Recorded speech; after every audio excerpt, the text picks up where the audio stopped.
Assalamualaikum warahmatullahi wabarakatuh.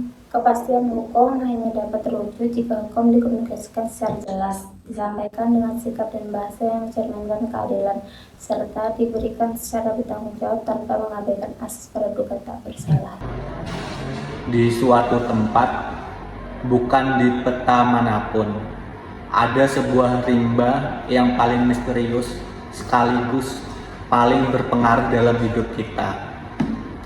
Rimba ini tidak dihuni harimau atau ular, tetapi dihuni oleh makhluk yang sulit kita pahami.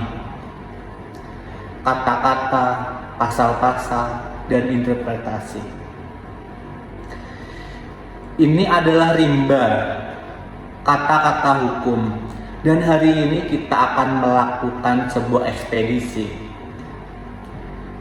Misi kita mencari harta karun yang paling berharga dalam sistem hukum.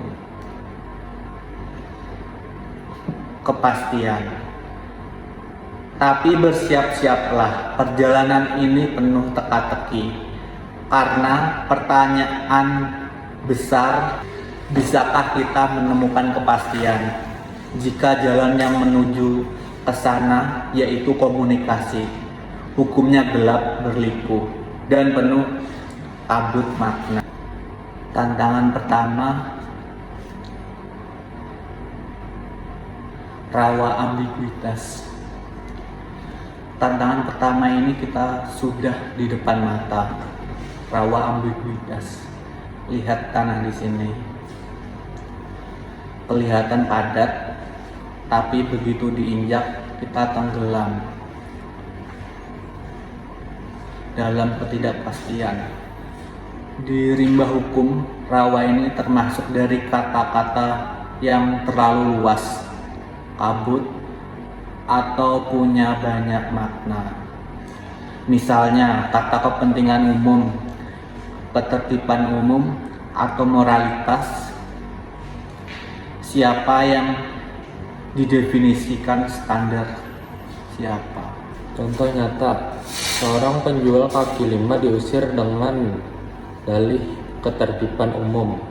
Tapi apa benar ketertiban itu berarti tidak boleh ada aktivitas warga sama sekali? Atau seorang warga diseret ke pengadilan karena dianggap melanggar moral lewat postingan media sosial. Moral versi apa? Ketika hukum terjebak di rawa ambiguitas, hasilnya adalah ketidakadilan, selektif, ketakutan, dan rasa tidak nyaman atau tidak aman. Kita tidak tahu mana jalan yang aman untuk dilalui. Ini adalah musuh pertama dari kepastian. Jika kita berhasil melewati rawa, kita akan sampai di jembatan mutafsir. Jembatan ini penghubung teks hukum dengan kenyataan. Masalahnya, jembatan ini sangat goyah dan setiap pihak bisa membangun jalurnya sendiri. Ambillah contoh pasal tentang penghinaan terhadap pemerintah. Salah satunya adalah misalnya penafsiran A, hanya ucapan yang langsung menghasilkan kekerasan yang memberontakan. Lalu ada penafsiran B, kritik pedas di media sosial sudah bisa masuk. Bayangkan jika dua penafsiran ini dipakai di kasus yang mirip, hasilnya bisa berkebalikan total. Ketika jembatan ini runtuh, kita akan jatuh ke jurang konflik hukum. Di sini kita melihat perang putusan pengadilan, polemik tak berujung, dan pada akhirnya erosi kepercayaan. Masyarakat bingung mana yang benar. Hukum jadi terlihat seperti alat dan bukan lagi pedoman. Lalu, apakah kita akan tersesat selamanya di dalam jurang hutan seperti ini? Tentu saja tidak. Setiap petualang mempunyai alat, dan dalam pencarian kepastian hukum kita punya dua alat kita. Yang pertama adalah saat sebuah undang-undang dibuat, idealnya ada penjelasan resmi atau elucidasi yang detail. Apa maksud setiap pasal latar belakang, dan sebuah contoh konkret.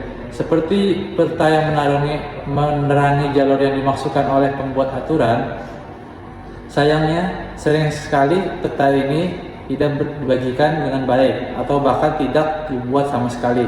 Ini tentu adalah sebuah masalah yang sangat besar, karena tanpa adanya peta ini, sebuah undang-undang atau hukum dalam negara akan sangat kesulitan. Lalu yang kedua ada alat kompas konstituensi. Kita dalam berpandangan dengan kompas konstituensi atau dalam dunia hukum disebut jurisprudensi. Ini adalah kumpulan putusan pengadilan yang dimana sebelumnya untuk kasus yang serupa. Kompas ini tidak memberikan jawaban mutlak, tapi menunjukkan arah kecenderungan penafsiran yang telah digunakan sebelumnya. Semakin konsisten putusan, semakin kuat dan bisa diandalkan kompas ini. Inilah yang membangun apa yang disebut sebagai hukum yang hidup. Dengan dua alat bukti itu, atau dengan dua alat itu, kita bisa navigasi, tapi ekspedisi kita belum selesai. Kita butuh cahaya yang menerangi seluruh rimba. Cahaya itu adalah komunikasi hukum, aktif dan akuntabel. Dan ini berarti menerjemahkan hukum dari menara gading ke bahasa manusia. Dan pada intinya, kepastian hukum tidak ditemukan jika kita diam dan pasif. Ia adalah tujuan yang harus secara aktif dicapai melalui komunikasi yang jelas, transparan, dan berkelanjutan. Jadi, setelah pertualangan ini, jawaban dari pertanyaan kita sudah jelas. Ya, kepastian hukum sangat bergantung pada kejelasan komunikasi hukum. Tanpa kejelasan, kita semua hanyalah orang-orang yang tersesat di rimba kata-kata, saling tuduh, dan takut melangkah. Dengan kejelasan, hukum berubah dari rintangan menjadi panduan, dari ancaman menjadi perlindungan. Pertualangan ini bukan hanya tugas pemerintah, ahli hukum, atau hakim. Ini tugas kita bersama. Sebagai warga, tuntutlah kejelasan. Sebagai profesional, ciptakanlah kejelasan.